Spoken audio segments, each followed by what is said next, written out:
हरि ओम। ओम नमो भगवते शिवानंदाय।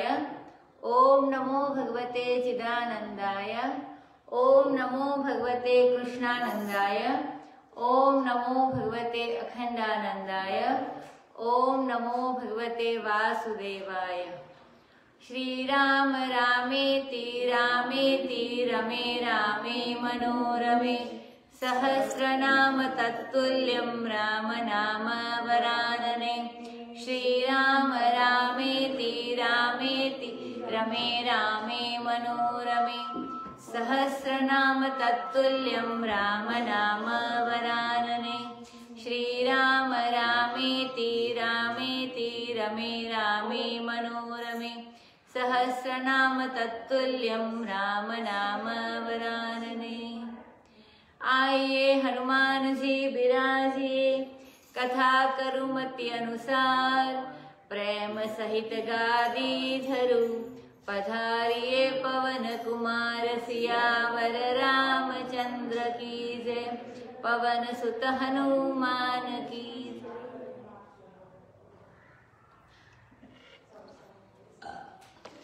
जय। रामचरितमानस स्वामी श्री अखंडानंद जी महाराज के प्रवचनों पर आधारित पुस्तक, और अभी चल रहा है अयोध्या कांड, द्वितीय सोपान।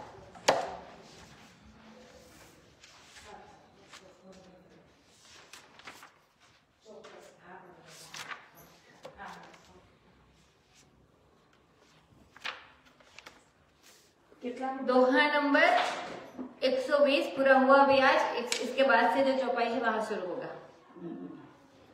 अभी राम सीता और लक्ष्मण वन में से जा रहे हैं और गांव-गांव जाते हैं, तो नर नारी और ऋषि मुनि सब लोग मिलने आते हैं। तो भी आगे देखते हैं।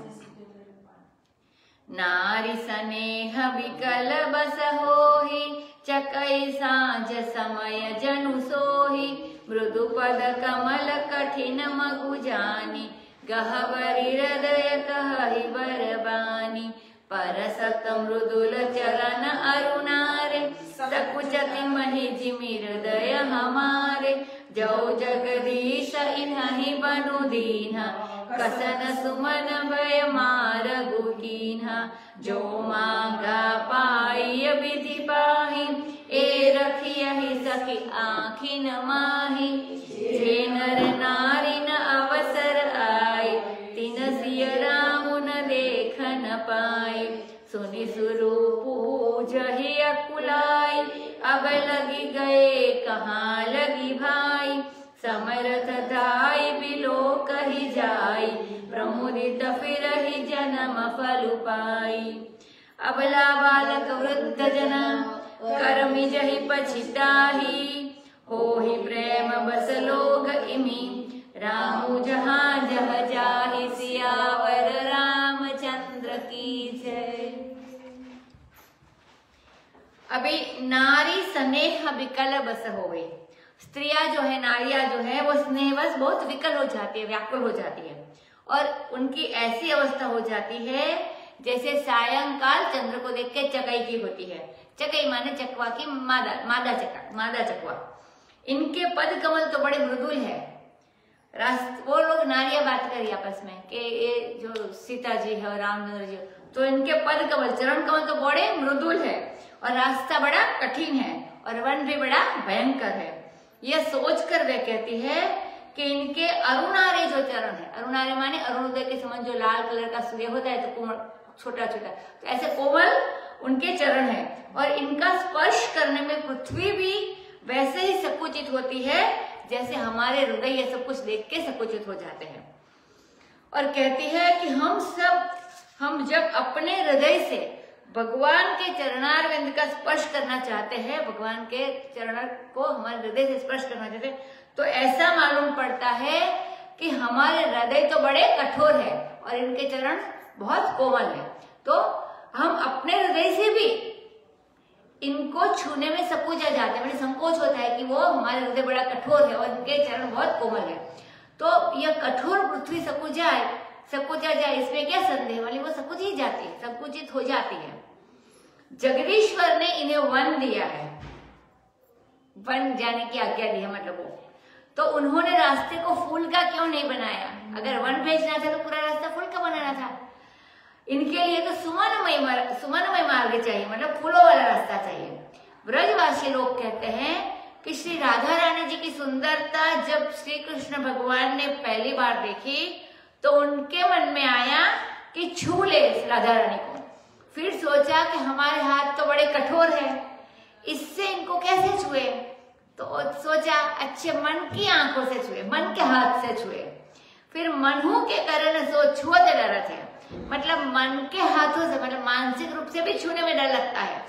इसीलिए दुरहिते बार बार पाए न परत है, तो दूर से ही वो बारंबार नमस्कार करते हैं। ऐसे सुकुमार है ये। इनके लिए तो मार्ग भी सुमन का होना चाहिए, माने पुष्प का होना चाहिए। सुमन माने सुंदर मन, सुंदर मन में दिल में चलने लायक है ये। फूल पर भी चलने लायक नहीं है ये, फूल भी इनके लिए कठोर है। सो ब्रह्मा से हमारी मांगी हुई चीज हमको मिल जाए तो सखी हम तो इनको अपनी आंख में बसा ले। जो नर नारी उस समय नहीं आ सके थे रामचंद्र सीता जी और लक्ष्मण का दर्शन करने के लिए, उन्हें राम का दर्शन नहीं मिला। कहीं कोई बाहर चला गया था, कहीं कोई काम से गया था, तो वो लोग नहीं आ पाए थे। लेकिन जब वापिस आए और उन्होंने जब ये बातों में उनका रूप सौंदर्य की बात सुनी तो वो सब लोग व्याकुल हो गए, जिसने दर्शन नहीं किया था, जो दर्शन नहीं कर पाए थे, जो लोग बाहर गए थे और वापिस आए तो बोले अब तक वो लोग चल के कहाँ पहुंच गए होंगे। यदि उनके अंदर सामर्थ्य है, मतलब वो जो रह गए थे उनके अंदर, तो वो दौड़ दौड़ कर मीलों तक जाते और उनका दर्शन करते और अपने जन्म का फल पाकर लौट आते। बड़े आनंद में भरे हुए थे, क्योंकि असल में जन्म का जो फल होता है वो रामचंद्र जी का दर्शन होता है। तो उनका दर्शन हो जाए तो पूरा सफल हो जाता है जन्म। अब राम चरण बारिज जब देखो, तब निज जन्म सुफल करे लेखो। अपने जन्म को सफल मैं तब समझूंगा जब भगवान के दर्शन होंगे। इसीलिए अबला, बालक, वृद्ध, नर नारी, सब लोग हाथ जोड़कर, क्योंकि वो सब लोग तो दौड़कर नहीं जा सकते, कई लोग तो मजबूर भी होते नहीं जा सकते, तो ये लोग हाथ मिचकर पछताते। हाथ मिच मतलब जैसे बोलते कुछ नहीं कर पाते, हाथ मसल कर करते हैं ना, तो वो लोग ऐसे पछताते हैं कि हम नहीं जा पाते हैं। और इस तरह राम जहां जहां जाते हैं वहां के लोग प्रेम के वश हो जाते हैं। गाँव गाँव अस होई आनंदु, देखी भानुकुल कैरव चंदु।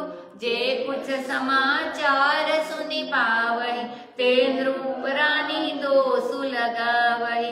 कहि एक अति भल नर नाऊ, दीन हमहि जोई लोचन लाऊ। कहि परस पर लोग लोगाई, बात सरल स्नेह सुहाई। ते पितु मातु धन्य जिन जाए, धन्य सो नगरु जहाँ ते जाए। धन्य सो देशु सैलु बन जाऊ, जहाँ जहाँ जाहि धन्य सोई ठाऊ। सुख पायौ विरंचि रचितेहि, ए जेहि के सब भांति सनेहि। राम लखन पथि कथा सुहाई, मग कानन। एहि विधि रघुकुल कमल, रवि मग लोगन सुख देत। जाहि चले देखत विपिन, सिय सौमित्र समेत सियावर रामचंद्र की जय। सौमित्र माने लक्ष्मण, सुमित्रा के पुत्र को सौमित्र कहते हैं। इस तरह गांव गांव में जहां से भगवान गुजरते हैं, पसार होते हैं, वहां बड़ा बड़ा आनंद होता है। भानुकुल कैरव चंद्र मतलब रामचंद्र जी को देखकर जो कुछ समाचार सुन पाते हैं कि इनको तो वनवास दिया गया है, तो वे लोग राजा रानी को दोष देते हैं, दोष लगाते हैं। और कोई कोई कहते हैं कि राजा तो बहुत भले है भाई, कि उनकी वजह से हमको भी अपनी आंखों का लाभ दे दिया, क्योंकि वो ऐसा आदेश दिया कि आप वन में जाओ, तब वो यहाँ और हमको दर्शन का लाभ मिला। तो ऐसे कोई लोग दोष लगाते हैं और कोई लोग आभार व्यक्त भी करते हैं कि अच्छे हैं जो हमको मन में भेजा, उनको तो हम लोग हमारी आंखों का लाभ ले लेते हैं और इनके दर्शन हमको हो रहे हैं। इस प्रकार परस्पर लोग और लुगाई, लुगाई शब्द लोग का नारी स्त्रीलिंग शब्द है। हाँ, तो पुरुष और स्त्री, लोग शब्द का स्त्रीलिंग बना दिया हिंदी में लुगाई। संस्कृत में इस तरह का कोई स्त्रीलिंग शब्द नहीं होता है। मारवाड़ में, राजस्थान में हमने सुना कि लुगाई शब्द बोलते हैं, लुगाया पताया भी बोलते हैं। और ये लोग लुगाई मतलब नर नारी आपस में स्नेह, मधुर और सुंदर बात करते हैं। ये कहते हैं कि वे माता पिता धन्य हैं जिनकी कोख से ये सुकुमार पैदा हुए। वह नगर धन्य है अयोध्या जहां से ये आए हैं। वह देश, वह शैल, शैल माने पर्वत पत्थर, वो वन, वो गांव धन्य है जहां जहां ये जाते हैं। और वह ठाव धन्य है, ठाव मतलब जहां जहां वो रुकते हैं, स्थान और जो बोलते हैं ठिकाना, तो वो ठाव धन्य है जहां से ये निकलते हैं। धन्य अवध जो राम बखानी, बड़ भागी बनु अवध अभागी। जो रघुवंश तिलक तम त्यागी, वन भाग्यशाली है जहां जहां से रामचंद्र जाते हैं। असल में वही हृदय धन्य है, वही जीवन धन्य है जहां प्रेम के वशीभूत होकर रामचंद्र जाते हैं, रहते हैं। असल में उसी की रचना कर ब्रह्मा जी को सुख हुआ होगा। इनसे जो सच्चा प्रेम करते हैं, ये इनकी सब, ये जिनके सब तरह स्नेही है। रामचंद्र जिनके ऊपर कृपा करते हैं। वाल्मीकि रामायण में लिखा है कि संसार में धन्य कौन है, तो बोलते हैं संसार में धन्य वह है जिसको राम देखते हैं और जो राम को देखता है। और अधन्य कौन है, माने धन्य कौन नहीं है, तो रामो यम न अभिपश्यते, रामचंद्र ने जिसको देखा नहीं है और जिसने रामचंद्र को देखा नहीं, वो धन्य नहीं है। अब यह मार्ग की राम लखन पति कथा सुनाई। यह मार्ग की कथा सारे जंगल में फैल गई कि ऐसे ऐसे राम, लक्ष्मण और सीता जी आ रहे हैं। तो इस प्रकार रघुकुल कमल रविज रामचंद्र मार्ग के लोगों को सुख देते हुए, आनंद देते हुए, वन को देखते हुए और सीता और लक्ष्मण समेत चले जा रहे हैं। और कैसे चलते उसका वर्णन करते हैं कि वो लोग कैसे जाते हैं। आगे राम लखनु बन पाछे, तापस वेश विराजत काछे। उभय बीच सिय सोहति कैसे, ब्रह्म जीव बीच माया जैसे। बहुरी कहु छवि जसी मन बसई, जनु मधु मदन मध्य रति लसई। उपमा बहुरी कहु जिय जोही, जनु बुध विदु बिज रोहि निसोही। प्रभु पद रेख बीच बीच सीता, धरती चरण मग चलती सभीता। सिय राम पद अंक बराई, लखन चलहु मगुराही न लाई। राम लखन सिय प्रीति सुहाई, बचन अगोचर किमि कहि जाई। खग मृग मगन देखी छवि होही, लिए चोरी चित राम बटोही। जिन जिन देखे पथिक प्रिय, सिय समेत दो भाई। बगमगु अगमु अनंदु तेहि, बिनु श्रम रहे सिराई। सियावर रामचंद्र की जय। अब राम, लक्ष्मण और सीता जी कैसे जा रहे हैं, तो बोलते हैं कि आगे आगे राम चले जा रहे हैं और पीछे पीछे लक्ष्मण चले जा रहे हैं।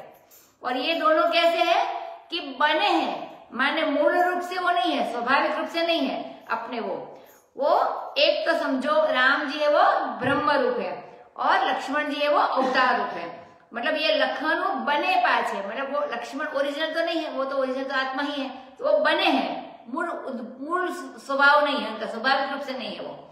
और मतलब ये राम और लक्ष्मण बनकर आए हैं, वो जो ब्रह्म स्वरूप है वो, हाँ, वो स्वभाव से नहीं है। ये है साक्षात परब्रह्म। जो राम है सो लक्ष्मण है और जो लक्ष्मण है सो राम है, क्योंकि बनकर आए हैं ना। लेकिन आगे राम बने और पीछे लक्ष्मण बने, और आगे आगे यही राम बनकर चल रहे हैं और पीछे यही राम ही लक्ष्मण बनकर चल रहे हैं। वेश क्या है कि तापस वेश विराजत काछे। तापस वेश, मुनि का वेश उन्होंने काछ लिया, माने धारण किया है। और बोलते हैं ये तपस्वी का वेश बनाकर चल रहे हैं और बड़ी शोभा हो रही है। अब सीता जी कहां पर चल रही है, उभय बीच सिय सोहति कैसे, ये दोनों के बीच में सीता कैसे शोभायमान हो रही है। ये दोनों दो क्या है कि ब्रह्म और जीव है और बीच में माया है। तो यही राम और लक्ष्मण के बीच में है ये माया, श्री जानकी जी। और इनकी शोभा कैसे हो रही है, जैसे ब्रह्म और जीव के बीच में माया है, और जो राम के सन्मुख है, जो आगे से है, वे राम को देखते हैं, और माया और लक्ष्मण इनके पीछे है तो वो उनको नहीं देख सकते हैं, और जो पीछे है उनको लक्ष्मण और माया का दर्शन होता है, और जो बगल में है वे तीनों को देखते हैं। तो निकट से कैसे देखते हैं, मतलब जो आगे जा रहे हैं उनको आगे वाला देखते हैं, राम को ही देखते हैं, पीछे वाले लक्ष्मण जी और सीता जी को देखते हैं, और जो बाजू में चलता है उनको तीनों दिखते हैं। अभी सीता जी कैसे दिखती है, तो बोले ब्रह्म जीव बीच माया जैसे, जैसे माया की उपाधि ब्रह्म और जीव को अलग अलग कर देती है। माया की उपाधि ब्रह्म और जीव को, क्योंकि बीच में चलती है, अलग अलग कर देती है। इसी प्रकार ये बीच में विद्यात्मिका जो भगवती सीता है, वो माया के जो दो भेद है, विद्या और अविद्या, तो श्री जानकी जी अविद्या माया नहीं है।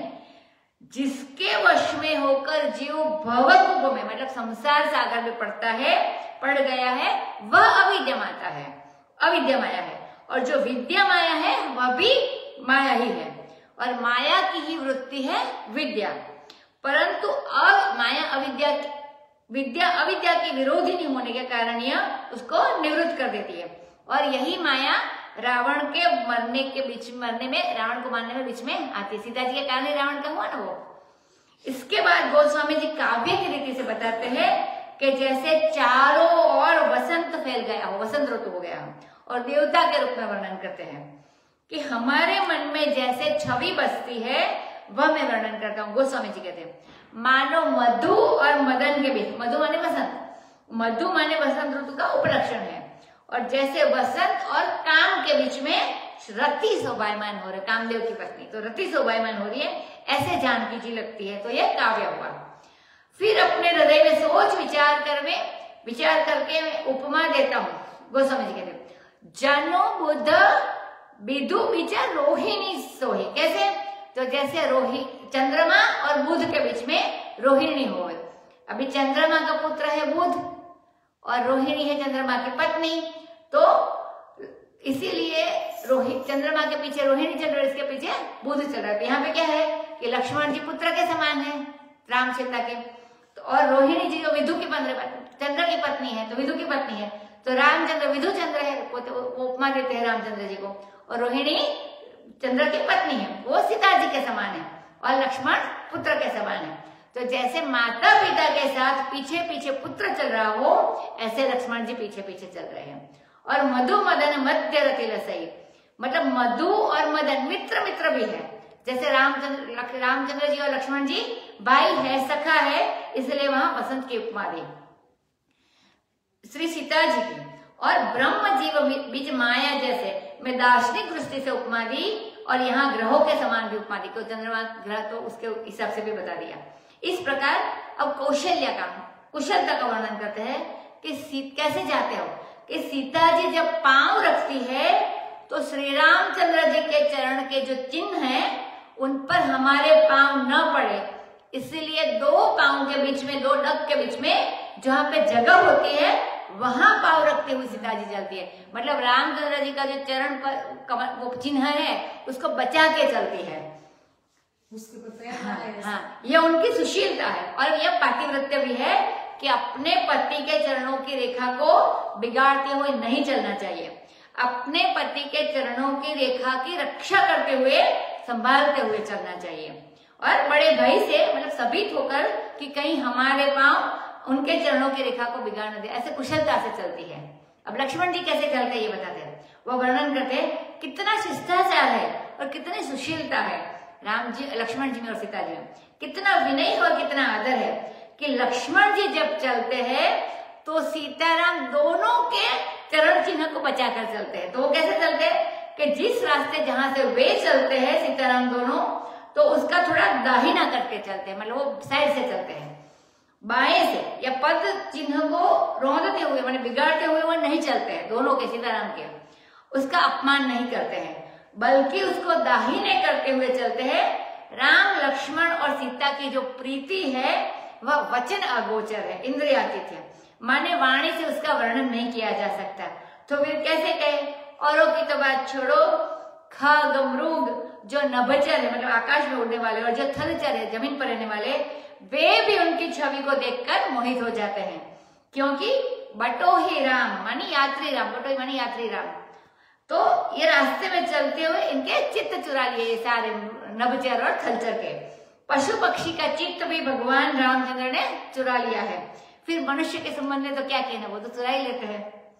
जिन जिन देखे पथिक प्रिय, गोस्वामी तुलसीदास जी महाराज कहते हैं कि जिन्होंने सीता समेत रामचंद्र जी को कभी पथिक के रूप में देखा है, उनके लिए, जिन्होंने उनको रास्ते में चलते देखा उसके लिए, ये संसार का जो रास्ता है दो लोगों के लिए, कि ऐसे सीताराम जी को पथिक के रूप में चलता देखा है और उनको वैसे वन में चलते हुए देखा है, उन दोनों के लिए ये जो संसार का रास्ता है वो बड़ा अगम है। वैसे तो अगम भवमगु भी उनके लिए आनंद में हो जाता है, जो इनका दर्शन करते हैं उनका भी संसार का जो रास्ता है वो आनंद में हो जाता है, और बिना परिश्रम के ये समाप्त हो जाता है, माने आना जाना बंद हो जाता है, सिरा जाता है, समाप्त हो जाता है। बटोही राम माने यात्री राम का ध्यान जिनके मन में आ गया ये स्वरूप का, उसका भी परम कल्याण हो जाता है। मतलब वो तापस वाले राम, तापस राम के। अजहु जासु उर सपने हुकाऊ, बसहु लखन सिय राम बटाऊ, राम धाम पथ पाई सोई, जो पथ पावक बहु मुनि कोई, तब रघुबीर श्रमित सिय जानी, देख निकट बटु शीतल पानी, तह बसि कंद मूल फल खाई, प्रात नहाई चले रघुराई, देखत बन सर सैल सुहाए, वाल्मीकि आश्रम प्रभु आए, राम देख मुनि बासु सुहावन, सुंदर गिरि काननु जलु पावन, सरनि सरोज बिटप बन फूले, गुंजत मंजु मधुप रस भूले, खग मृग विपुल कोलाहल करहि, बिरहित बैर मुदित मन चरहि, सुचि सुंदर आश्रमो निरखी हर से राजीव नैन, सुनि रघुबर आगमनु, मुनि आगे आयौले, सियावर रामचंद्र की जय। अब वर्णन करते हैं कि जो जा रहे हैं, बटाऊ राम, यात्री राम माने कैसे राम, जिनके घर नहीं, द्वार नहीं, खाने का ठिकाना नहीं, जो मिलता है वो खाना पड़ता है, रास्ते में रोज रोज चल रहे हैं, तो ऐसे बटाऊ राम। तो जैसे ऐसे ये जो बटाऊ राम और बटोही सीता, राम लक्ष्मण है तीनों, तो ये यदि स्वप्न में भी और आज भी किसी के हृदय में आकर बस जाए, तो राम धाम जो परम पद है, ब्रह्म का पद है, क्योंकि यह ब्रह्म पद ही है, यद्गत्वा न निवर्तन्ते तद्धाम परमं मम, उसको राम धाम का मार्ग मिल जाता है। स्वप्न में भी ये रूप आ जाता है। तो जिस किसी भी मुनि को कभी भी जो भी पथ प्राप्त हुआ हो, चाहे ज्ञान मार्ग हो, चाहे योग हो, भक्ति चाहो भक्ति हो, धर्म चाहो धर्म हो, किसी भी महात्मा को जो रास्ता कभी मिला है, कोई भी रास्ता से जाता है, वह रास्ता उसको मिल जाएगा। आज भी स्वप्न में भी जिसके मन में ये दोनों आ जाए, बटाऊ राम और बटोही सीता और लक्ष्मण जी, कहते हैं कि रामचंद्र ने देखा कि सीता जी अब थक गई है और निकट ही वट का पेड़ है, शीतल पानी भी है, और वहां जाकर बैठ गए। फिर कंदमूल फल का भोजन किया और रात वहीं पर रहे। फिर प्रातः का स्नान कर माने नित्य कर्म कर फिर आगे चले। देखते हैं कि वन कितने सुंदर है, शैल है, पत्थर माने पर्वत है, सरोवर है, ये सब के सब सुहाए है, सुहावने है। सुहाए कौन है माने अच्छे कौन है? बंदर भालुओं के पावों को भी गोस्वामी जी ने सुहाए कहे हैं। क्यों ये सुहाए क्यों है? कि रामचंद्र के चरण से इनका संबंध है, वे इनकी सेवा करते हैं। इसी प्रकार ये वन सरोवर शैल सब सुहाए है। क्यों? कि वे रामचंद्र की दृष्टि उन पर पड़ी है। वो लोगों ने तो सेवा की, उनकी तो दृष्टि भी पड़ी है रामचंद्र जी की। अब वहां से चलकर भगवान जी वाल्मीकि के आश्रम में आए। उन्होंने देखा मुनि का निवास स्थान बड़ा सुहावना है, सुंदर पर्वत है, सुंदर जंगल है, जल बड़ा पवित्र है, वहां सरोवर में कमल और वन में वृक्ष खिले हुए हैं, मधु रस में भूलकर मंजू गुंजन करे, मधु मानी भौरा, और वो रस को भूलकर, मतलब वो रस लेना भूल गया लेकिन सिर्फ मनोहर गुंजन करेगी। वैसे भौरा कुछ रस लेता है तो गुंजन करे, ये रस को भी भूल गया है वहां पर। हाँ, फिर गोस्वामी जी महाराज समय समय पर कहीं संध्या समय का भी वर्णन करते हैं। देखो, रामचंद्र जी के जन्म के समय पर संध्या का वर्णन कर दिया, मानो रात हो गई हो, कहीं वर्षा ऋतु का वर्णन कर देते हैं। तो ऐसे प्रसंग में वर्णन करते हैं कि रूपक बांधकर, कि ऐसा काव्य देखकर और ऐसा मधुर भाव देखकर तबियत भी हमारी सुनकर भी खुश हो जाते हैं, हम लोग पढ़कर भी खुश हो जाते हैं। अब ये वाल्मीकि जी ऋषि का आश्रम का वर्णन करने लगते हैं। कैसा है कि खग मृग वहां पर कोलाहल कर रहे हैं, किसी को आपस में बैर नहीं है और सब मन में आनंदित होकर विचरण करते हैं।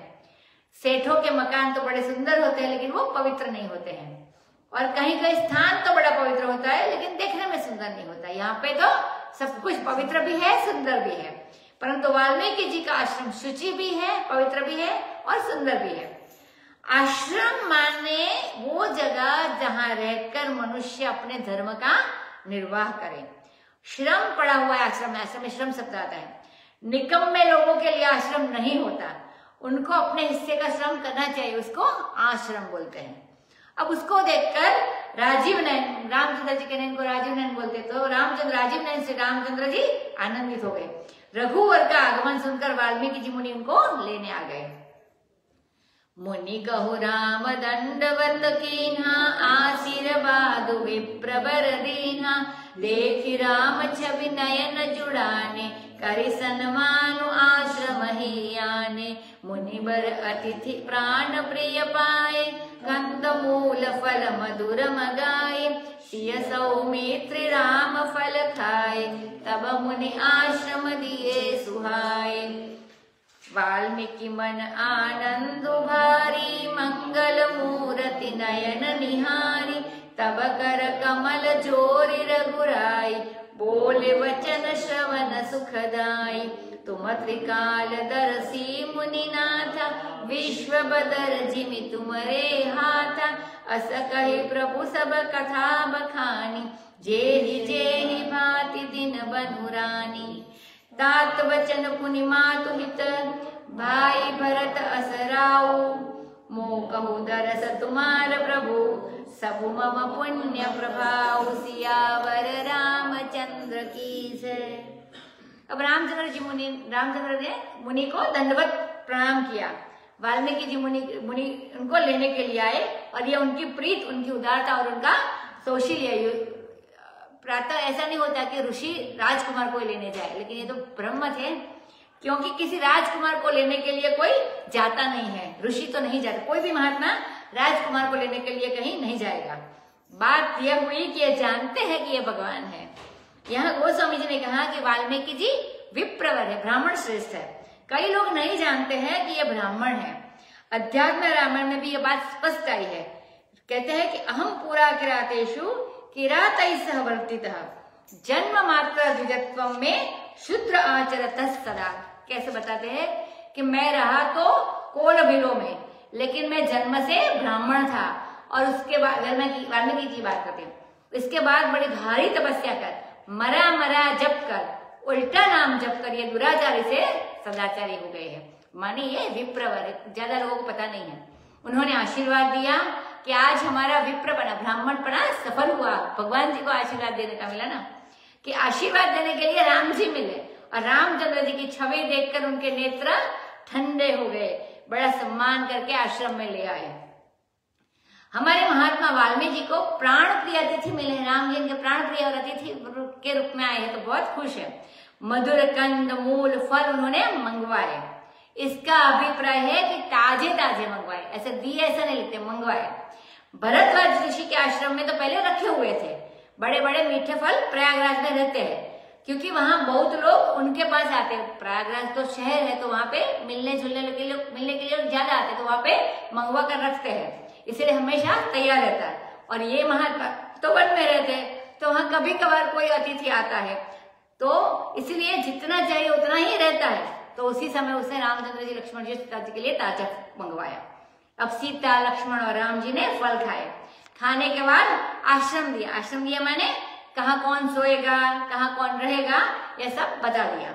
उनके ठहरने की व्यवस्था की, तो उसको बोलते हैं आश्रम दिया। अब वाल्मीकि मन आनंद भारी, वाल्मीकि के मन में बड़ा आनंद, भारी आनंद है इस मंगल मूर्ति को अपने आंखों से देखकर। अब हाथ जोड़कर भगवान रामचंद्र जी ने श्रवण सुखदायी वचन कहे, सुनने को प्यारे लगे ऐसे वचन के। अब बताते हैं राम जी, हे मुनिनाथ, आप तो त्रिकालदर्शी है और विश्व वदर जिमि तुम्हारे हाथा। यह विश्व तो जैसे बेर का नन्हा फल किसी के हथेली में होवे, वैसे संपूर्ण विश्व आपके हाथ में है। वाल्मीकि को ऐसे राम जी कहते हैं कि आपके हाथ में है पूरा विश्व। आपने ध्यान दिया होगा, कहीं कहते हैं कि कर आंवले का समान है, बोलते हैं हाथ में आंवले का समान, और यहाँ पे बताया बेर के समान। तो क्यों बताया? किसी के हाथ में यह विश्व आंवले की तरह होता है और किसी के हाथ में यह विश्व बेर की तरह, बोर गुजरात में बेर की तरह होते हैं। इसमें बात क्या है कि आपकी हथेली में तो विश्व है, लेकिन आप इसका भोग नहीं करते हैं। भोग क्यों नहीं करते हैं? कि कुपथ्यम बदरी फलम, बेर का फल कुपथ्य है, इसीलिए वो नहीं करते। इसीलिए बोलते हैं कि छोटा बेर का फल होता है वाल्मीकि जी के लिए, कि हाथ में बेर के समान। और आमलक के समान, मतलब आंवले के समान जब बताते हैं तो धात्री फल सदापथ्यम, आंवले को बोलते हैं धात्री फल सदापथ्यम, वो कुपथ्यम था बदरी फलम। तो आंवला को धात्री फल कहते हैं, माने वो सदा पथ्य रहता है, लेने के योग्य रहता है। आप विश्व को जानते तो है, परंतु जानकर भी उसका त्याग करके रखे, माने उसका उपभोग नहीं करते। विश्व जैसे है ऐसे ही है, इसमें ये धन्य है। मतलब आंवले का क्यों नहीं बताया और बेर का क्यों बताया? ऐसे कही प्रभु सभा कथा बखानी, बखानी माने बखान कर कहा। रामचंद्र जी ने अपनी सब कथा वर्णन की, जिस भांति रानी ने उनको वन दिया था, बखान कर यानी प्रशंसा करके कैकेयी की बात को बताया कि कैकेयी जी ने हमको बड़ा प्रेम किया कि ऐसा बना दिया, हमको वन में भेज दिया। क्यों भेज दिया? ताकि तात बच्चन पुनि मात हुई। तो श्री रामचंद्र भगवान ने कहा कि एक तो पिताजी की आज्ञा, दूसरे माता जी की भलाई, तीसरे भरत सरीखे भाई को राज्य मिला और हमारे लिए आपके दर्शन। तो वो ऋषि मुनि के दर्शन करके खुश है, तो वो बोलते हैं कि अच्छा किया माता जी ने, तो हम लोग यहाँ पर है।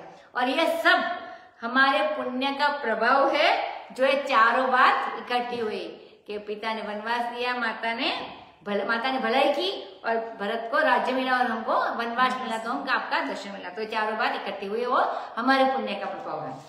असल में अब ये बात देखने वाली है, असल में घोर दुख की प्राप्ति हो उस समय भी यदि धैर्य हो, धीरज हो मनुष्य के चित्त में और बुद्धि में विवेक हो, तो वह यह सोचेगा कि यह दुख प्राप्त होने पर हमारे पाप कट जाएंगे और हम सब सुखी हो जाए, पाप कटेगा तो सुखी हो जाए। तो ऐसे धैर्य धारण करना चाहिए और विवेक भी रखना चाहिए।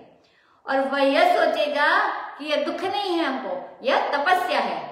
वह यह सोचेगा कि यह दुख नहीं, यह आनंद है। दुख में घबरा जाना धैर्य की कमी का लक्षण है, मतलब दुख में कभी घबराना नहीं चाहिए।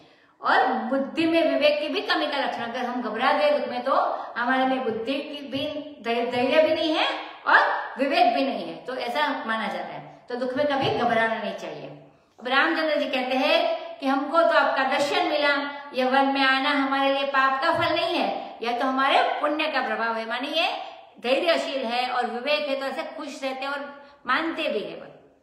देखी पाय मुनिराय तुम्हारे, भय सुकृत सब सुफलत हमारे। अब जहाँ राउर आयसु होई, मुनि उदबे गुण पावे कोई। मुनि तापस जिन ते दुकुल है, ते नरेश बिनु पावक दय।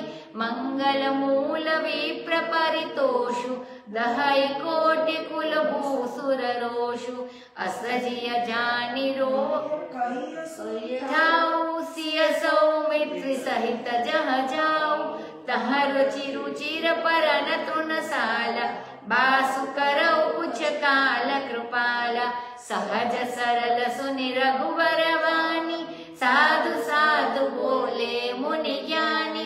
कसन कहु अस रघुकुल केतु, तुम पालक संतत श्रुति सेतु। श्रुति सेतु पालक राम तुम जगदीश माया, जानकी जो सुजति जगु पालति हरति रुख पाई कृपा निधान की, जो सहस शीसु अहिसु महिदरु लखनु सचराचर घनी, सुर काज धरि नर राज तनु चले दलन खल निशिचर अनी। राम स्वरूप तुम्हार बचन अगोचर बुद्धि पर, अभिगत अकथ अपार, नेति नेति निगम कह सियावर रामचंद्र की जय। अब भगवान रामचंद्र जी कहते हैं कि मुनिराज आपका दर्शन करके हमारे सब पुण्य सफल हो गए हैं, क्योंकि सत्संग मिलना अपने सत्कर्मों की सफलता है। अब आपकी जहां आज्ञा होवे और जहां जाने से किसी को उद्वेग न हो कि ये धनुषधारी राजकुमार आकर हम लोगों के बीच में बस गए, ऐसी आज्ञा करे। वो कहते हैं कि ऋषि मुनियों के बीच में ऐसे गृहस्थ राजकुमार है तो वो इनको नहीं रहती क्योंकि उद्वेग होता है, असहज हो जाते सब लोग, तो ऐसे पूछते हैं। अभी इस बात का भी ध्यान रखना चाहिए कि मनुष्य बैठे कहाँ, कि जहां बैठने से किसी को उद्वेग न हो वहां बैठना चाहिए। मनुष्य चले कैसे, कि जैसे चलने से किसी को उद्वेग न हो। मोटर ऐसी चलानी चाहिए जिससे अकस्मात न हो। मनुष्य को अपने चलने में भी यह ध्यान रखना चाहिए कि किसी को भी कोई तकलीफ न हो। चलते चलते भी आसपास के लोगों का ध्यान रख के चलना चाहिए। बैठने में, खाने में, पीने में जो दूसरे के चित्त का ध्यान नहीं रखता वह तो मनुष्य नहीं है, पशु के समान है। इसीलिए बताया है कि हम जहां रहे जहां किसी को उद्वेग नहीं हो। इसलिए पूछते हैं रामचंद्र जी, यस्मान्नो द्विजते लोको लोकान्नो द्विजते जयः। ऐसी स्थिति होनी चाहिए जिससे मुनियों को और तपस्वियों को दुख मिलता है, वे राजा तो बिना आग के ही जल जाते हैं। असल में जब आदमी दूसरे को दुख देने लगता है तो पहले समझता है कि हम दूसरे को दुख दे रहे हैं, बहुत बढ़िया करते हैं कि दूसरे को हम लोग दुख देते हैं, लेकिन बाद में वह दुख घूम फिर कर देने वाले के पास ही आ जाता है, क्योंकि आत्मा तो सब में एक ही है और जो अपने को कर्ता मानेगा वही उसको फिर भोक्ता बनना पड़ेगा। मैं करता हूं तो फिर मैं भोक्ता भी हूं, तो जो भी कर्म करेगी इसका कर फल भी भोगना पड़ेगा। मतलब हमको कर्ता भी नहीं मानना है, फिर भोक्ता भी नहीं बनेंगे। जो अपने को कर्ता नहीं जानता है वह भोक्ता कैसे होगा? जो अपने को भ्रमवश कर्ता मानता है उसी को भी भोक्ता बनना पड़ता है। इसीलिए जो दूसरे को दुख देता है वह बिना आग के ही जल जाता है, क्योंकि दुख वापिस आता है। सब मंगलों का मूल है ब्राह्मणों का संतोष, और यदि ब्राह्मण नाराज हो जाए तो करोड़ कुल भी भस्म हो जाए। ऐसा अपने हृदय में समझकर राम जी कहते हैं, क्योंकि वाल्मीकि विप्रवर है ना, ब्राह्मण है, तो कहते हैं कि ऐसा अपने हृदय में समझकर आप हमें वह स्थान बताइए जहां सीता और लक्ष्मण के साथ अकेले मैं रह सकता हूँ। अकेले मुझे रहना होता तो कोई बात नहीं थी, पर साथ में सीता भी है, तो कहीं स्त्री को देखकर ही महात्मा को उद्वेग हो जाए कि ये हम लोगों के बीच में कहाँ आ गई। हमारे साथ लक्ष्मण भी है, ये कभी कंद मूल फल लेने गए और किसी ऋषि को उद्वेग हो गया कि हमारे हिस्से का ले जा रहे हैं, तो हम वहां जाकर रहे जहां किसी को उद्वेग न हो, और वहां पर एक रुचि सुंदर पर्णा तृणशाला घास के पत्तों की शाला झोपड़ी बनाएंगे और कुछ काल फिर वहां पर हम निवास करेंगे। तो वाल्मीकि जी वो पूछते हैं कि हम कहाँ रहे। अब रघुवर की वाल्मीकि जी सुनो क्या बता रहे कहाँ कहाँ रह सकते हैं। रघुवीर की यह सरल और सहज वाणी सुनकर असल में कपट वाणी तुरंत पहचान में आ जाती है कि यह आदमी जो बोल रहा है वो झूठ मूठ का बोल रहा है। 100 सौगंध खाए लेकिन जो झूठ है वो चेहरे पर आ ही जाता है कि इसने झूठ बोला कि सच बोला है। रघुवर की जो वाणी है वह सहज भी है और सरल भी है। अब ज्ञानी मुनि बोले साधु साधु, बोले साधु साधु, बहुत बढ़िया बहुत बढ़िया। हे रघुकुल कीर्ति, तुम भला ऐसा क्यों ना कहो, क्योंकि तुम तो हमेशा से ही श्रुतियों के जो सेतु हो, श्रुतियों के सेतु हो, मर्यादा है उसकी रक्षा करने वाले हो। ऐसी बात क्यों बताई वो इसका बताते हैं। हे राम, तुम श्रुति की मर्यादा के रक्षक हो और ये माया जो जानकी जी के रूप में प्रकट हुई है, यह माया ही जगत की सृष्टि करती है, रक्षा करती है और हरण भी करती है। कैसे कि कृपा निधान का रुख पाकर, भगवान की कैसी है मर्जी ऐसा देखकर, माने जैसे ब्रह्मा से सत्ता स्फूर्ति प्राप्त करके माया यह खेल रचती है, इसी प्रकार कृपा निधान का रुख पाकर अब आप जहां विहार करना चाहते हैं, तब यह सीता जी यह जगत रच देती है। जब आप एकांत में शयन करना चाहते हैं, तब वे इस जगत को मिटा देती है, मतलब आंख बंद करके जगत नहीं है। और ये लक्ष्मण तो सहस्त्र शीर्षा शेष है, अहिष नाग के वो है ना, नाग से शेष नाग है ना। और यही सचराचर पृथ्वी को धारण करते हैं, ये तो सबके स्वामी हैं। तो देवताओं का, वाल्मीकि जी को सब पता है, देवताओं का कार्य बनाने के लिए आप शरीर धारण करके खल निशाचरों की, मतलब कपटी निशाचरों की सेना का संहार करने के लिए चले। वो तो बता दिया वाल्मीकि जी ने। हे राम, तुम्हारा जो स्वरूप है वह वचन अगोचर है, वाणी का भी विषय नहीं है और बुद्धि से भी पर है। आदित्य वर्ण तमसा परस्तात्, आता है ना ऐसा कि परम सत्य जो है वो प्रत्यक्ष या अनुमान द्वारा नहीं जान सकते हैं, नहीं जाने जा सकते। तो सूर्य के समान तेजस्वी और अज्ञान के अंधारे को मिटाने वाले, माया और माया के कार्य से भी बिल्कुल परे है। अद्य से मानिए आप, ये आरोप ही मूल स्वरूप से नहीं है।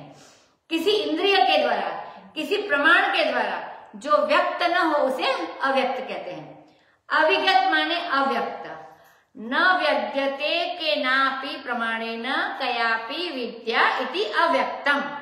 जो किसी भी प्रमाण से व्यक्त न हो माने अव्यक्त हो, व्यंजित न हो, उसको अव्यक्त कहते हैं। और अकथ अपार, वेद कहता है कि अकथनीय है, अपार है। और नेति ये नहीं कहकर केवल निषेध मुख के द्वारा वेद जिसका वर्णन करते हैं, वेद जिसका वर्णन कैसे करते हैं? अलक्षणम, अचिंत्यम, अव्यपदेश्यम, मतलब आत्मा और ब्रह्म का स्वरूप का वर्णन करते बताते हैं। उसका कोई लक्षण नहीं है, अलक्षणम, लक्षणा की भी गति उसमें नहीं लगती, मतलब अलक्षणम। अचिंत्यम, उसका चिंतन नहीं कर सकते, जिसका चिंतन नहीं कर सकते। और अव्यपदेश्यम माने जिसका व्यपदेश नहीं हो सकता। इति न नेति, यह नहीं कहकर वेदवाणी जो नहीं है वो जो बचता है वो ये है, ऐसे वर्णन करते हैं। जगुपेखन तुम देख निहारे, विधि हरि शंभु न चाव निहारे, तेउ न जानहि मर्म तुम्हारा, और तुम्हारी को जान निहारा। सोई जानय जेहि देहु जनाई, जानत तुम्हारी होई जाई। तुम्हारी कृपा तुम्हारी रघुनंदन, जानहि भगत उर चंदन। चिदानंदमय देह तुम्हारी, विगत विकार जान अधिकारी। नर तनु धरेहु संत सुर काजा, कहु करहु जस प्राकृत राजा। राम देखि सुनि चरित तुम्हारे, जड़ मोह ही बुध हो ही सुखारे।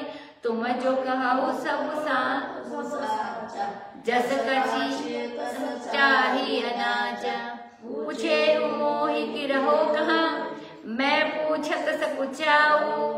जहन हो तह देहु कही, तुम्हारी देखा उठाऊ। सियावर रामचंद्र की जय। वाल्मीकि जी को पूछते कि मैं कहाँ रहूं, तो कहते हैं वाल्मीकि जी कि आप पूछते हो मैं आप कहाँ पर आपका देह नहीं है वो जगह बताओ, तो मैं आपको वो जगह बताओ क्या पाऊं, मतलब आप सर्वव्यापक हो। वर्णन करते हैं कि यह जगत, राम जी क्या है, वह जगत दृश्य है और तुम इसके देखने वाले दृष्टा हो। जगत दृश्य है इसलिए जड़ है, विकारी है, अनित्य है और मिथ्या भी है। तुम देखने वाले दृष्टा हो इसलिए ज्ञान स्वरूप हो, अविनाशी हो, चैतन्य हो और साक्षी हो। हमारा साक्षी चैतन्य जिसको बोलते हैं ना, रजोगुण की उपाधि से ब्रह्मा, सत्वगुण की उपाधि से विष्णु और तमोगुण की उपाधि से रुद्र, जो सृष्टि मतलब ब्रह्मा जी सृष्टि करते हैं, विष्णु जी स्थिति करते हैं और रुद्र संहार करते हैं। तो जो सृष्टि स्थिति और संहार करते हैं ब्रह्मा विष्णु और महेश, उनको भी नचाने वाले माने उनको सत्ता स्फूर्ति देने वाले भी तुम ही हो। राम जी को कहते हैं तुम्हारी दृष्टि से ही बुद्धिमान होकर आप मतलब राम जी देखते हैं, इसके लिए ये बुद्धिमान होकर वे सब अपना काम करते हैं। तुम्हारी ही सत्ता से सत्तावान होकर वे सत्य मालूम पड़ते हैं। वो तीनों सब सत्य तो है। और तुम्हारी प्रिया मतलब सीता जी उनमें अनुगत है, मानी अनुगामी है, अनुकूल है, परंतु वे भी तुमको इदमित्थम रूप से मतलब यह इस प्रकार है, इस रूप से कहती है। तुम्हारा जो असली स्वरूप है ध्रुंग मात्रा, वह तो किसी को मतलब वो दृष्टा है, राम जी दृष्टा है, लेकिन वो तो दृश्य नहीं है। तो बोलता है कि तुम्हारा जो ध्रुंग स्वरूप है वह किसी का दृश्य नहीं है, आपको कोई नहीं देख सकता है, किसी का गिरेह भी नहीं, आपको कोई जान भी नहीं सकता है। मतलब जो सबका विज्ञाता है उसका भला मतलब राम जी सबका विज्ञाता है, तो उसका भला कौन जान सकता है। तो वे भी यह ब्रह्म है, यह के रूप में यह मतलब ये इस इदम तो इसके रूप में तुमको नहीं जानते, जैसे बोलते हैं ये जगत, तो ऐसे रूप में ये राम जी को नहीं जानते हैं। वे भी तुम्हारे मर्म स्वरूप को नहीं जानते हैं। ये तीन ब्रह्मा विष्णु और महेश भी। फिर जब ब्रह्मा विष्णु महेश की यह गति है मतलब वो भी नहीं जान सकते, तो दूसरा कोई ऐसा कौन कैसे जान सकता है कि यह ब्रह्म है राम जी। सो रुचि पूर्वक भक्ति पूर्वक तुम्हारा अनुसंधान करता है, जो रुचि पूर्वक भक्ति पूर्वक तुम्हारा अनुसंधान करता है पराभक्ति के द्वारा, उसी को तुम जनाते हो, मतलब वो लोग तुमको जान सकते हैं। और तब वह जानता है मतलब वो राम जी चाहते ऐसा है, ऐसा ऐसा लक्षण, तब वो राम उनको जनाते हैं और वो जान सकता है राम जी को। माने आपकी जब कृपा होती है, जैसे गीता में है मच्चित्तामदगत प्राणः बोधयन्त परस्परम कथयन्तश्च मां नित्यं तुष्यन्ति च रमन्ति च तेषां सनतयुक्तानां भजतां प्रीतिपूर्वकं ददामि बुद्धियोगं तं येन मामुपायान्ते तं येन ददामि बुद्धियोगं तं येन मामुपयान्ति ते तेषामेवानुकम्पार्थम् अहमज्ञानजं तमः नाशयाभ्यात्मभावस्तः ज्ञानदीपेन भास्वता। वाल्मीकि जी कहते हैं कि वह आपको जानता है। कौन जानता है? कि जो रुचि पूर्वक भक्ति पूर्वक तुम्हारा अनुसंधान करता है पराभक्ति के द्वारा, वो आपको जानता है। और जब आपकी कृपा होती है तब जानता है। कौन जानता है? जिसके सामने तुम अपने आप को प्रकट कर दो कि जानने का फल क्या होता है, कि जाना तो तुम ही हो ही जाने। जहां तुमको उसने जाना कि वह तुम ही हो गया, मतलब जो राम जी को जाने वो राम हो गया। तो जहां तुमको उसने जाना कि वह तुम ही हो गया, माने जानने के बाद जानने वाले में और जाने जाने वाले में कोई आत्मा में और ब्रह्म में किसी प्रकार का भेद नहीं रहता है। ब्रह्मवेद ब्रह्मैव भवति। जो ब्रह्म को जानता है वह ब्रह्म ही हो जाता है। यदि जड़ को मानेगा तो जड़ से, यदि जड़ मानेगा तो जड़ से जुदा, जड़ है तो जुदा होगा। और लेकिन चेतन को जानेगा तो जानना जनाना मतलब एक ही हो जाएगा, चेतन और एकता हो जाएगी दोनों में। इसमें फर्क यही है कि यदि जड़ता विशिष्ट चेतन को कोई जानेगा तो जानने वाला अलग होगा और जाना जाने वाला अलग होगा। मतलब चेतनता से जानेगा तो एक और जड़ता से जानेगा तो अलग होगा। लेकिन जब उपाधि का तिरस्कार कर जड़ता को हटाकर आकृति विकृति संस्कृति प्रकृति सबको हटाकर यदि शुद्ध चेतन को जाना जाए तो जानने वाला भी चेतन, जाने जाना वाला भी चेतन, मतलब जानने वाला भी चेतन, जाना जाने वाला भी चेतन। इसमें ज्ञान और अज्ञान दोनों चेतन को स्पर्श नहीं कर सकते और वह परमात्मा का भी स्वरूप हो जाता है। कैसे जानता है? जब भगवान कृपा करके साधन चतुष्टय देते हैं। साधन चतुष्टय माने विवेक, वैराग्य, षट संपत्ति और मोक्षत्व। तो जब भगवान कृपा करके साधन चतुष्टय देते हैं, जब श्रवण, मनन, निधिध्यासन, अंतरंग साधन देते हैं, तब तुम्हारी कृपा से ही, कृपा जब साधन के रूप में जीवन में प्रकट होती है, जब कृपा सत्संग देती है, मतलब हमारे सबके ऊपर कृपा है, हम लोग सत्संग करते हैं, जब कृपा सत्संग देती है, बिनु हरि कृपा मिला ही नहीं संता, और सत्संगति संस्कृति कर अंता। जब भगवान की कृपा होती है तब सत्संग मिलता है, और है तब है भगत और चंदन। भक्तों के हृदय में चंदन की तरह चिपके रहने वाले हे प्रभु, आपको फिर लोग जान पाते हैं। और यह जो तुम्हारा शरीर है, यह भी सच्चिदानंद घन ही है, इसी में भी किसी प्रकार का विकार नहीं है।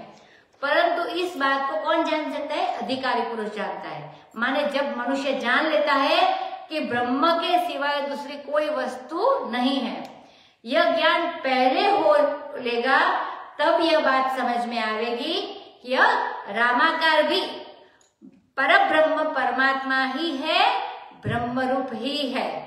सो तुमने संत और सुर का, सुर माने देव, तो तुमने संत और सुर का काज बनाने के लिए मनुष्य का सा शरीर धारण किया है। जैसा कोई प्राकृत राजा कहता है और करता है, मतलब जैसे कोई राजा होता है वैसे करके आप वैसे ही कर रहे हो। अभी लीला कर रहे राम जी, तो वैसे ही तुम कर रहे हो। हे रामचंद्र, तुम्हारे चरित्र को देखकर सुनकर जो मूर्ख लोग हैं उनको तो मोह होता है, और जो बुद्ध है माने पंडित है, विद्वान है, उनको सुख होता है। जो तुम कहते हो और करते हो सो सब सत्य है। क्यों? कि जैसी कछनी काछ हो वैसा ही नाच नाचना पड़ता है। कछनी माने पैरवेश, और काछो माने वो कछनी माने तो धोती बोलते, कछोटा बोलते, धोती का कछोटा माने। तो जैसे वेश धारण करो उस वेश के अनुसार अभिनय करना चाहिए। राम जी अभी कर रहे, राजा बने हैं, और संत और सुर के वो कार्य बनाने के लिए सबका वो करने आए हैं, शत्रुओं का नाश करने आए हैं। तो अभी बोलते हैं कि जो वेश धारण करो उस वेश के अनुसार ही अभिनय करना चाहिए। गेरुआ कपड़ा पहनकर ब्याह नहीं किया जाता है, ब्याह के लिए दूल्हे का वेश चाहिए, और गेरुआ कपड़ा पहनते हैं तो वो साधु के लिए होता है।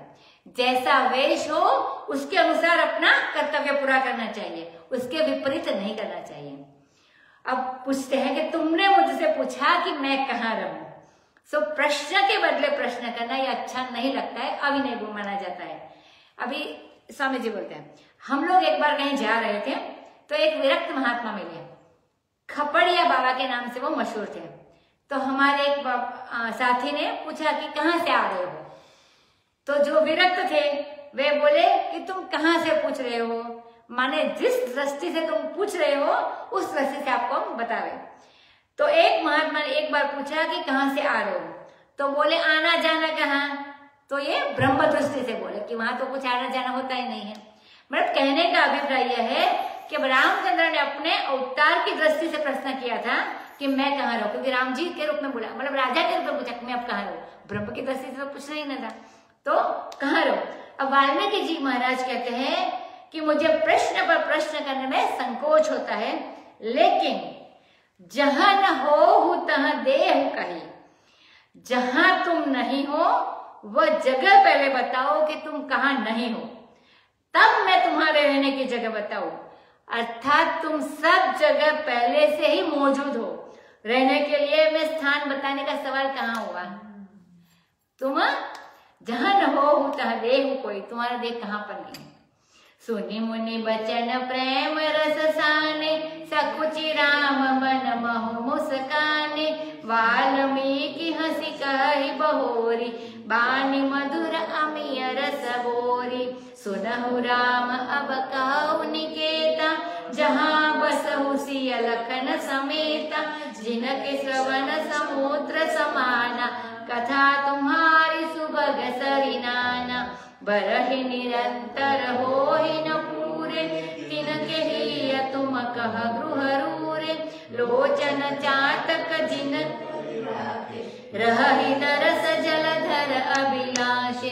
निदरहि सरित सिंधु सर भारी, रूप बिंदु जल होहि सुखारी, तिनके हृदय सदन सुखदायक, बसहु बंधु सिय सहर गुनायक। जसु तुम्हार मानस विमल, हंसिनी जिहा जासु, मुकताह लगुन गन चुनई, राम बस होई अतासु, सियावर रामचंद्र की जय। अब वाल्मीकि जी सारे भक्तों के वो बताते कि कैसे ऐसे भक्त आपको प्रिय और आप वहां पे रह सकते हो। जो बालकांड के पूर्वार्ध में उत्तरार्ध में जो जो भक्तों का वर्णन वो सब अभी बातें आती है। अब मुनि का वचन प्रेम से सना हुआ, प्रेम के रस से सना हुआ है, जैसे चाशनी में डूबा हुआ मधुर रस, मधुर बात करते हैं वैसे करते। वह तो ब्रह्म रूप से रामचंद्र जी को देखे जा रहे हैं। अब रामचंद्र जी को पता है कि ब्रह्म रूप से देखे तो संकोच होता है, तो रामचंद्र जी को बड़ा संकोच हुआ और मन में मुस्कुरा गए। ये बता रहे वो बात तो सच्ची है क्योंकि उनको तो पता है, तो बात सच्ची है इसलिए मन में मुस्कुराहट हुई और तारीफ सुनकर, ब्रह्म बताया तो तारीफ सुनकर थोड़ा संकोच भी हुआ। अब वाल्मीकि जी फिर से हंसकर बोले, ऐसी मधुर वाणी है मानो अमृत रस में डुबो रखी हो।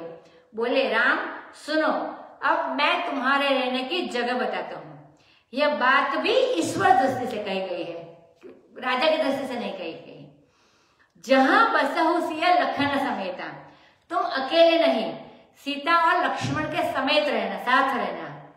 अब इसके बाद जो वर्णन करते हैं वाल्मीकि जी, इसमें कई तरह के विभाग है। देखो, भक्त के हृदय में भगवान रहते हैं। भक्ति पहले कौन सी होती है? पहला कौन सा है? श्रवण। तो श्रवण भक्ति पहले होती है। तो पहले वाल्मीकि जी भी बताते हैं कि जो श्रवण भक्ति करने वाले हैं उनके हृदय में तुम जाके बसो। मतलब हम सबके हृदय में तो बसने वाले हैं भगवान, तो उनके हृदय में तुम बसो। पहले उन्हीं का नाम लेते हैं। अब यह देखो कि ये जो कांड के विभाग से 7 कांड होते हैं, बाल कांड, अयोध्या कांड, अरण्य कांड वगैरह वगैरह। तो यो कहो कि ये रामचरित मानस है तो उसमें मानसरोवर है, उसमें 7 सोपान है। तो उनमें कहीं कोई बैठकर राम कथा कर रहा है, कोई कहीं बैठकर कर रहा है। अब पहले बालकांड में जो पूर्वार्ध है पहले, उसमें श्रोताओं का वर्णन है। अभी श्रवण किया तो श्रोताओं का वर्णन है, और श्रोता और वक्ताओं का भी चरित्र है। तो वहां तो कहने और सुनने वाले ही ज्यादा है बालकांड में। तो वाल्मीकि जी ने बालकांड के पूर्वार्ध में वर्णित जो भक्त है, मानो उनको लक्ष्य करके बताया कि जिनके कान समुद्र के समान है, मानी बड़े हैं, बड़ी बड़ी बातें सुनते हैं, और तुम्हारी कथा सुंदर सुंदर नदियों के समान है। मतलब नदी हमेशा समुद्र को मिलती है, तो जैसे गंगा हो, नर्मदा हो, गोदावरी हो, कावेरी हो, कृष्णा हो, जो जो नदी सीधे जाकर समुद्र में मिलती है, ऐसी सुंदर नदियों की समान तुम्हारी कथा है। और श्रोताओं के जो कान है वे समुद्र के समान, माने वो कथा आकर उनके पास आके मिलती है। माने सारी कथा तन के, हमारे कान के लिए छोटे कान होते, छोटी होती है, इसलिए समुद्र के कान बताया। तो जो श्रोता के जो कान है वे समुद्र के समान है, माने सारी कथा तन के कान के लिए छोटी पड़ती है। जिसने यह कह दिया कि हमने तो सुन लिया, बोले भाई रामचरित जो सुनत गाही, रस विशेष जानाति न नाही। उनको रस विशेष का ज्ञान नहीं है। स्वादु स्वादु पदे पदे, एक एक पद में उसका स्वादु स्वादु है, अलग अलग स्वाद है। सो नित्य निरंतर सुनते रहे और कान भरते रहे समुद्र के समान। निरंतर पूरे कभी हो ही ना, क्योंकि हर बार सुनते हैं तो हर बार नया मिलता है। बोले उनके हृदय में आप रहिए महाराज, आप रहो महाराज, आपके लिए बहुत बढ़िया घर वही है। ऐसे भक्तों को जो श्रवण भक्ति करते हैं। रामायण है, रामायण माने रामचंद्र का घर है, ये इसी का नाम रामायण है। वाल्मीकि जी तो रामायण के करता है। रामचंद्र जी के रहने के लिए महल किसने बनाया? रामायण किसने बनाई? तो वाल्मीकि जी ने बनाई। तो अब उनके रहने की जगह कौन बताएगा, कौन बनावेगा? तो वाल्मीकि जी बताएंगे कहाँ कहाँ रहना है। इसीलिए बर ही निरंतर हो ही न पूरे, मतलब रामचरित्र सुनकर अघाना नहीं, मतलब बढ़ते जाना खाली हमेशा कभी संतोष होता ही नहीं। तो तुम्हारे हृदय रूपी घर में श्री रामचंद्र जी निवास करेंगे। राम की बातें सुनते रहेंगे तो हमारे हृदय में भी भगवान निवास करेंगे। बहुत बढ़िया घर है, वाल्मीकि जी ने बताया। अब बालकांड के उत्तरार्ध में जिन भक्तों का वर्णन है उनकी दृष्टि में रखकर कहते हैं, एक तो श्रवण प्रेमी है और दूसरे कौन है? रूप प्रेमी है, माने दर्शन करने वाले प्रेमी है। तो लोचन चातक जिन करी राखे, बोले कि जिन्होंने अपनी आंखों को चातक बना कर रखा है, जैसे चातक बादल के पानी की राह देखते हैं वैसे, तो चातक बना रखा है, और दर्शन रूपी जलधर के लिए, जलधर मानी बादल मेघ, जलधर के लिए मेघ के लिए हमेशा अभिलाष रखते हैं, उनका स्वरूप ही यही है। उर अभिलाष निरंतर होई, देखिए नयन परम प्रभु सोई। तो उसी भगवान का दर्शन करो, बस आंख से भगवान का दर्शन करना चाहते हैं, आंख से भगवान को देखना चाहते हैं, ऐसे भक्त हैं। तो कैसे कौन से उदाहरण देते हैं? शत्रुपा और मनु है, वह तो ब्रह्मा विष्णु और महेश का दर्शन करना नहीं चाहते, दर्शन ही करना नहीं चाहते। सरिता सरोवर और समुद्र के जल का निषेध कर देते हैं, और श्री सीता रामचंद्र के रूप का बिंदु जल मिल जाए छोटा सा, तो भी उसी से वो सुखारी हो जाते हैं। बोले तीन के हृदय सदन सुखदायक, उनका हृदय सदन, सदन माने महल, उनका हृदय सदन बड़ा सुखदायक है। तो हे सुखदायक रामचंद्र, आप ऐसे दर्शन प्रेमी रूप प्रेमी भक्तों के हृदय में आप सीता सहित निवास करो। पहले श्रवण प्रेमी, फिर दर्शन प्रेमी, रूप प्रेमी। अब तीसरा स्थान बताते हैं, जसु तुम्हारा मानस विमल। बाल कांड में 2 स्थान बताए, अभी अयोध्या कांड में पहुंचे। रामायण का निर्माण कर रहे राम वाल्मीकि जी, रामचंद्र जी के रहने के घर कहाँ कहाँ, तो 14 महल बनाते हैं। अब जो तुम्हारा, पहले श्रवण हो गया, दर्शन हो गया, अभी बोलते हैं अब जो तुम्हारा कीर्तन करते हैं उनका नाम लिया। तो जसु तुम्हारा मानस विमल, तुम्हारा जो यश है वह विमल मानस है, शुद्ध। उनकी जो जीवा है वह हंसिनी है, मानी अच्छी बातें बताती है। और आपके जो गुणगण है, गुणों का समूह है, वे मुक्ता है, मानी मोती है, तो वो हंसिनी हो रही है, मोती है। तो ऐसे भक्त के हृदय में बसो। अयोध्यावासी लोग क्या कहते हैं? राम रूप गुणशील, राम रूप गुणशील स्वभाव, प्रमोदित हो ही देखु सुनिराव, सबके उर अभिलाषु अस, कहि मनाई महेशु, आपु अछत जुबराज पद, राम ही देव नरेशु। मतलब उनके गुणगण का जो वर्णन करते हैं, कीर्तन करते हैं, जो कीर्तन करने वाले लोग हैं, अयोध्यावासी जो लोग हैं, वो दिन रात बस राम का गुणानुवाद करते हैं, वह तुम्हारा घर है। यह तीसरा रामायण बना, श्रवण दर्शन अभी कीर्तन, तो यह तीसरा रामायण बना। अब रामचंद्र जी के तीसरे घर का नाम यह रामायण है। अब उसके हृदय में आप निवास करो, जो तुम्हारे गुण का कीर्तन करने वाले हैं, उनके हृदय में तुम बसो।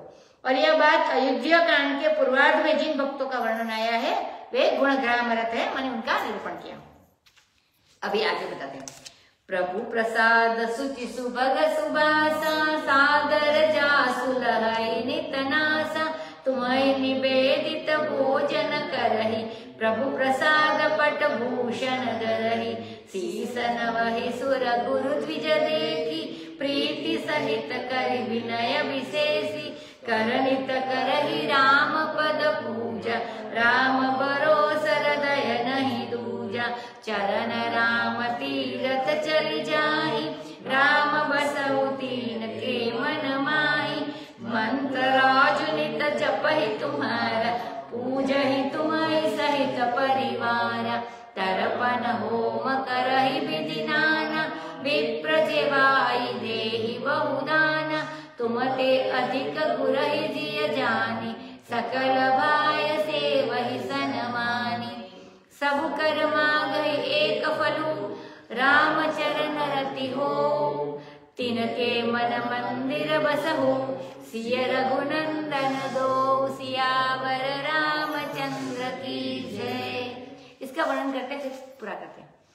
प्रभु प्रसाद सुचि सुभग, 3 हुए रामायण अभी बताते आगे कि जो भगवान के प्रसाद, शुचि माने पवित्र और सुभाग सुंदर, सुवास चंदन को जिनकी नासा नित्य आदर के साथ प्राप्त करती है, नासा माने नासिका, माने जो अपनी नासिका से भगवान के प्रसाद रूप तुलसी फूल चंदन सूंघते हैं, यह नासिका का भोजन बताया। नासिका का भोजन क्या है? अच्छी सुगंधी भगवान की, हाँ, जो तुलसी चलता है, फूल होती है, चंदन होता है। तो और जीभ से जो कुछ खाते हैं वह भगवान को भोग लगाकर उनके प्रसाद स्वरूप को खाते पीते हैं, और प्रभु के ही उतरे हुए, मतलब प्रभु को देने के बाद जो बचा है उनके ही प्रसाद रूप वस्त्र और आभूषण धारण करते हैं, जिनके सिर मस्तक सूर्य गुरु और ब्राह्मण को देखकर झुक जाते हैं। देव गुरु और ब्राह्मण को देखकर झुक जाते हैं, और जिनके हृदय में बड़ी प्रीति, बड़ा प्रेम, बड़ा विनय उनके प्रति होता है, ब्राह्मण, गुरु और देवता। तो जिनके हाथ हमेशा रामचंद्र जी के चरणों की पूजा करते हैं, जिनके हृदय में राम का भरोसा छोड़कर दूसरे का भरोसा बिल्कुल नहीं है, और जिनके चरण हमेशा भगवान रामचंद्र जी के तीर्थ अयोध्या, चित्रकूट, दंडकारण्य, रामेश्वर आदि में जाते हैं, हे रामचंद्र तुम उनके मन में निवास करो। ऐसे भक्त कौन है? कि ऐसे भक्त है भरत जी। अयोध्या कांड के उत्तरार्ध में उनका वर्णन आता है। अब आगे वर्णन करते हैं कि अरण्य कांड के पूर्वार्ध में जो भक्त है उनका, तो कौन है? मंत्रराज नेता जपू ही तुम्हारा। मंत्रराज का हमेशा जप करता है। षडक्षरीय राम मंत्र है, यह मंत्रराज है।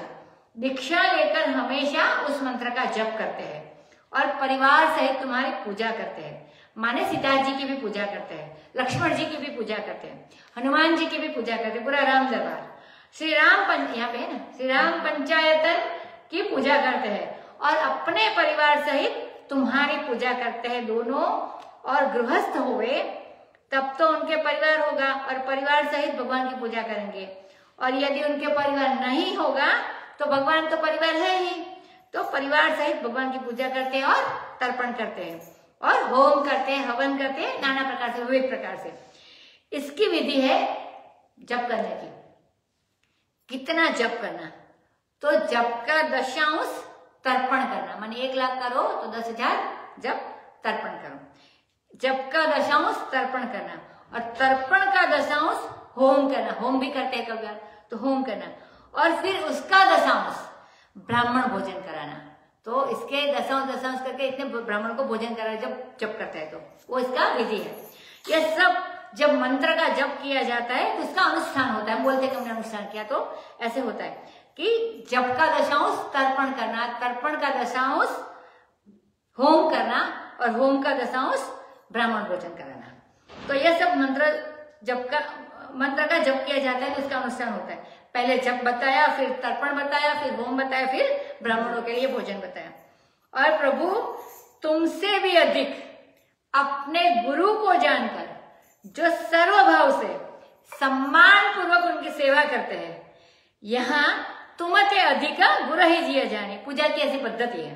देखो जो गुरु लोग होते हैं वे बताते नहीं है हमको कि शास्त्र की रीति से ये जानने योग्य है। ऐसा एक आदमी भगवान की पूजा कर रहा है और उन्होंने चंदन लगा लिया और अक्षत चढ़ाने लायक हुआ तो अक्षत चढ़ा लिया, क्योंकि सबको अक्षत नहीं चढ़ाया जाता।